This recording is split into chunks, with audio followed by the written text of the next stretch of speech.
Eh di sana'y wala ka nang naabala, dahil alam kong may iba ka na namang kalandian. Wala namang bago dyan sa mga lakad mo.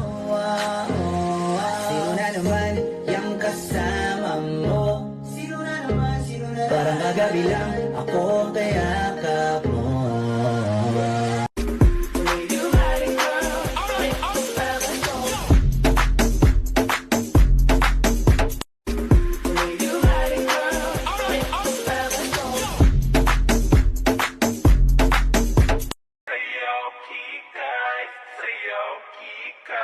Mahiling magpa-cute ay kikay, malamig pa sa kambing ay